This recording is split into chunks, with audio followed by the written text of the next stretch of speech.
Our first featured talk tonight is from Dominic, Nguyen and Zhenya, Savchenko. Dominic is a product designer who creates developer experiences for cloud deployment, authentication, and package management. Before Meteor, he co-founded and led design at Percolate Studio, a software agency that helps businesses create real-time user experiences. Zhenya is one of the engineers who helped us build Galaxy. Tonight, Dom and Zhenya will be telling us about building beautiful interfaces. So, ladies and gentlemen, please welcome Dom and Zhenya.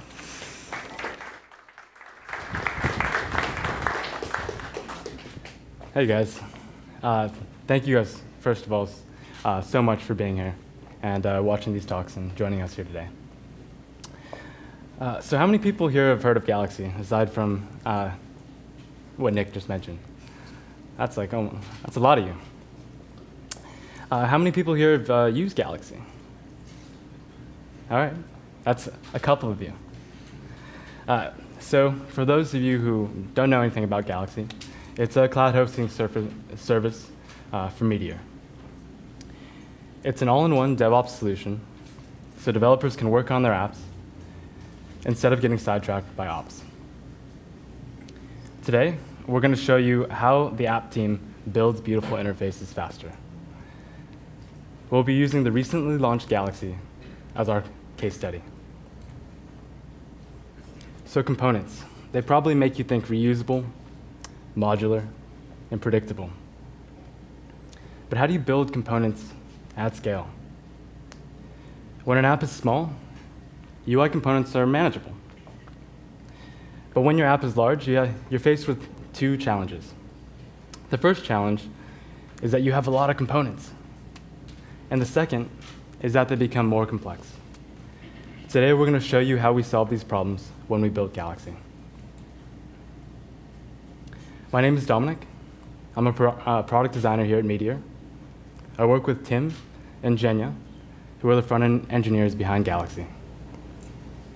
Tim can't be here in person, but he'll make a cameo later in the presentation. Have you ever encountered this challenge? Build a rich UI fast, minimize technical debt, and be ready to serve thousands of customers at launch? Of course you have. This is 99% of the project briefs. And with Galaxy, we certainly felt these same challenges. Galaxy launched in October 2015, about 6 months ago. We started building the user experience in August, about 2 months before release. It is now used by thousands of paying customers, some of which are in this very room. We created a robust UI that handles the many edge cases endemic in a distributed system, a UI that we constantly evolve. And we couldn't have done it without a tool called the Chromatic Component Explorer. So to understand what a component is, we should probably rewind a little bit. What you're seeing in front of you is the internet as it was in the 90s when it first came out. State was managed almost entirely on the server, which means we had to make round trips to the server every time we interact. When we built apps, we thought in monolithic pages and layouts. As the web grew, it started to become more dynamic.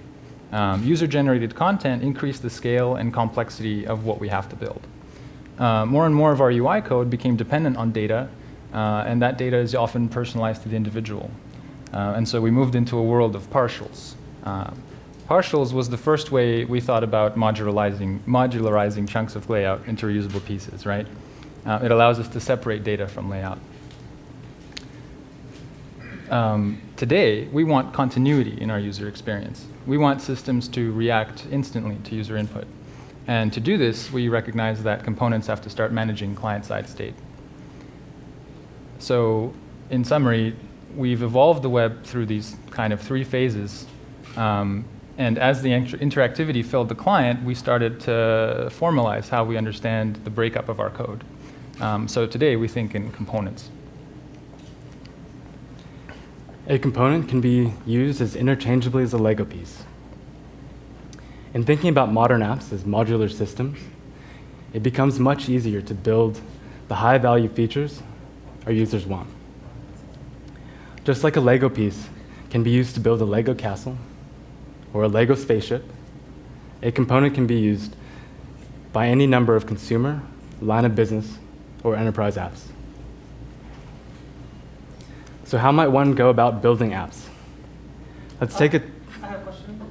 When you're rendering the state for the component, is it renders the whole component or just like part of the component where actually the change happens? If we could actually hold in-person questions until after the presentation, that'd be great. Thank you.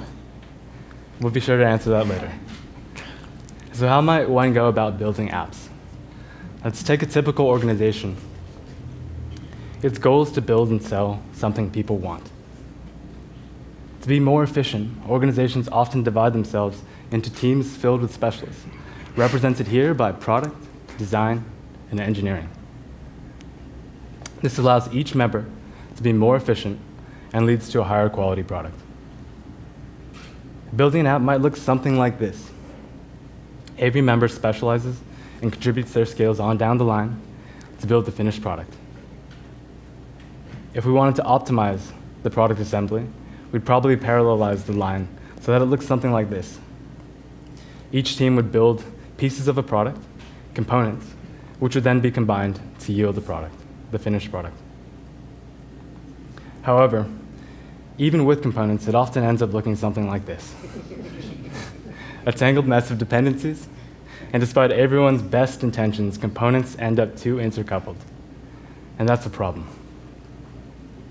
So what should interfaces be? Let's start by identifying the characteristics of great app interfaces. They allow for more feature development and less minutia. They're well documented. They're robust. They're consistent. Summed up in 3 magical words: they're fast, they're cheap, and they're beautiful. We can solve for fast by breaking out apps into individual pieces and working on those pieces in parallel. Separating UI from real data means that engineers and designers aren't blocked on each other. We can solve for cheap by creating a way for a team to discover and reuse components. It's not enough just to build components. You've wasted your resources and time if folks have to reinvent the wheel every single project and every single feature. Finally, we can solve for beautiful by creating quality interfaces. We need to create systems where we can ensure the reliability of those interfaces. Isolation and clear definition of state makes it easy to develop great components without fearing regressions. We have a solution for fast and beautiful. Fast and beautiful interfaces can be achieved by adopting a strict process. We call ours Style Guide First, and here's what it looks like. The first step is to divide your UI into the smallest possible units and agree on a shared terminology. App after app, one of the hardest parts of a project for me, and likely for you as well, is naming. Just naming things. I've heard this from my colleagues time and time again, Zhenya and Zoltan and the rest of the folks here. Naming is impossible. If a team can standardize first around the names of the smallest components, it expedites the build-out process. Second, ensure that you start building components from smallest to largest. I can't stress this enough, smallest to largest. Take the most basic units of your UI, the buttons, the inputs, the menus, and then build out to forms and sections and sidebars. Ensuring components work first in isolation of the real app means that you can build things that are tolerant to the unexpected state changes in a production application. And finally, once you've built out your vocabulary of components, it becomes trivial to assemble them around business logic. This methodology prevents context switching on 2 levels. There's no context switching when building individual components because we force feature isolation. And then there's no context switching at the high level between the phases of building components and assembling those components. They're separate. Adopting a style guide first process, or something similar, allows a team to work in parallel without clobbering each other. It helped a small team like ours build a big app in no time at all. But what about reducing the cost of development? Building beautiful interfaces is cheap. The key to cost reduction over time is reuse. If you build components in isolation, they're guaranteed to be reusable. And if you organize those components, you'll never have to reinvent the wheel. Chromatic was built to help our team explore and consume components. It's designed to be the component library for the app you're building. Instead of searching through source code for the thing you're looking for, Chromatic helps engineers discover, visualize, and simulate all the component states. Without too much ado, I will have our Australian counterpart, Tim, walk you through what Chromatic looks like.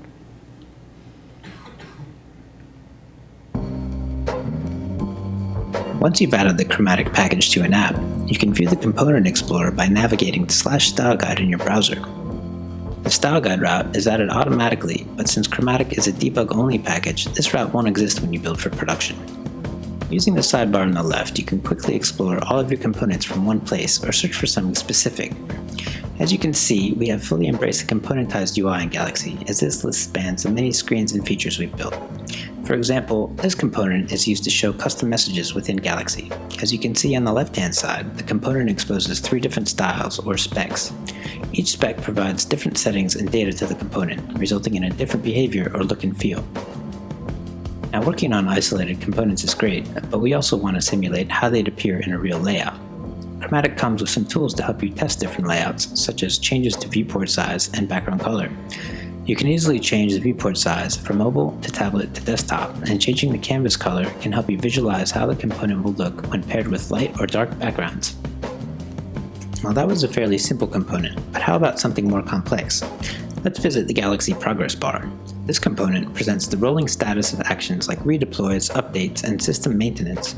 In a real app, progress is based on a complex set of states that changes over time. Reproducing these states with normal use ranges from difficult to impossible. With Chromatic, we are able to step through each state change one by one and refine the display of various states as well as the transitions between them. One last thing. Sometimes you just want to get an overview of basic styling in your app, and parsing through CSS files doesn't cut it. Our Styles page allows you to see the output of base styling common to many apps at once. We've provided reference templates that present reasonable defaults for typography, buttons, and more. Enjoy!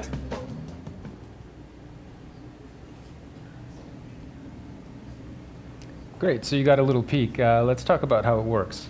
Chromatic lives alongside your app in debug mode. It's a separate app. It indexes all your app's components, so they're easy to find, and it renders all the component states by using developer-defined state declarations and stub data. You access Chromatic, as Tim said, by visiting /style guide in your app. It's available in debug mode only, so none of this stuff will build for production. And you register components with the Chromatic API by providing these state specifications. Let's take a look at a typical React component. You have a class declaration and some behavior. To register it with Chromatic, you have to do 2 things. First of all, import the Chromatic namespace at the top, and then at the bottom, perform a Chromatic add method call to declare a state that your component can be in.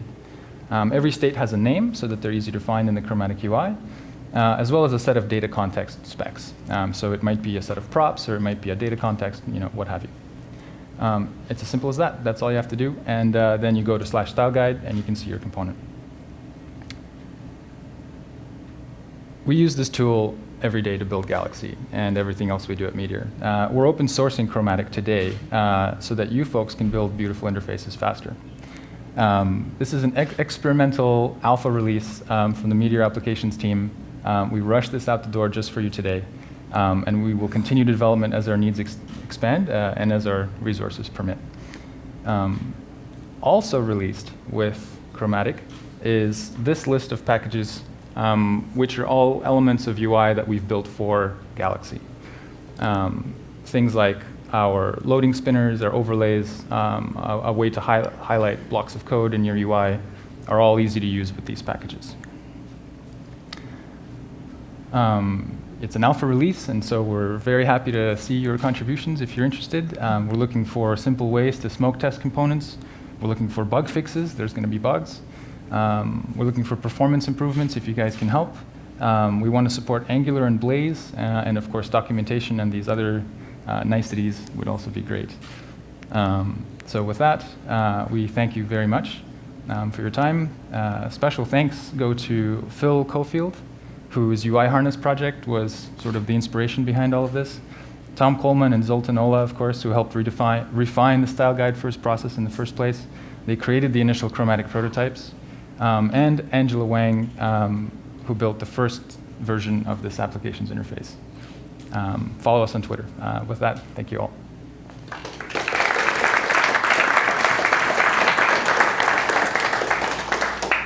Questions for Dom and Zhenya? Dan? Two questions.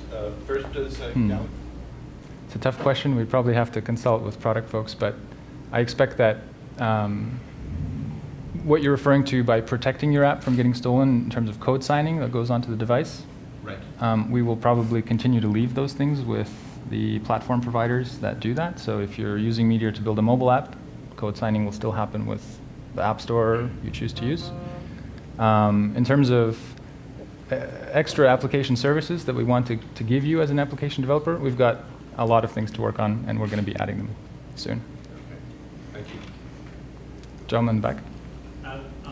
Better just to build it yourself. So the question, if I may, is whether or not we look to the community or look elsewhere to build our components. The problem with discovering components online is that there's no way to actually QA or do any of like the due diligence required in assessing the component quality without actually first integrating into your app. So it ends up being quite a hurdle to see if that component is actually right for you. So for us, we were forced to actually build a lot of the components in-house because we couldn't, it took too much effort to like go and assess and kind of filter through the millions and millions of components that are out there. Sam? How do you currently test your components? Manually, automated, what's your approach? Can you repeat the question, maybe? How do we currently test our components?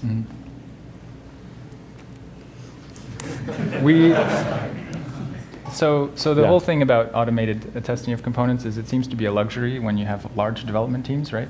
As you know, writing automated UI tests is difficult, in the least. It's flaky, right? Your tests are going to be brittle. So what we sort of hope to achieve with Chromatic is like the sweet spot, where you have a way of rendering all your component states that allows you to manually test them. Today, at the scale we run at, we don't have automated UI testing, but we certainly make heavy use of Chromatic to do that work ourselves. We'll give you a couple of pull requests. Yeah, Fantastic, thank you. Maybe we get time for one more Question. One more question? I see a hand. You guys actually use this as a competitor too, or something we can live alongside other CSS frameworks like Bootstrap or Meteor? Yeah, so the question was, does this replace, if I may, does this replace other frameworks like Bootstrap or Material, or does this live alongside? We see this as complementary. If you can register those components into, you can certainly register the components that Bootstrap or Material provides into this component explorer. I think you might have trouble mixing UI frameworks in general. In particular, the way frameworks tend to reset CSS styles is going to be difficult to mix, right? So I think we certainly think about using our stuff with everybody else's and vice versa when we build it, and we try not to make too many global resets and things like that. But I consider that problem to be impossible by definition. You will still have to do some work to make sure that the two frameworks you're using are going to play nice together. Thank you, Dom and Zhenya. Thank you all. Thanks.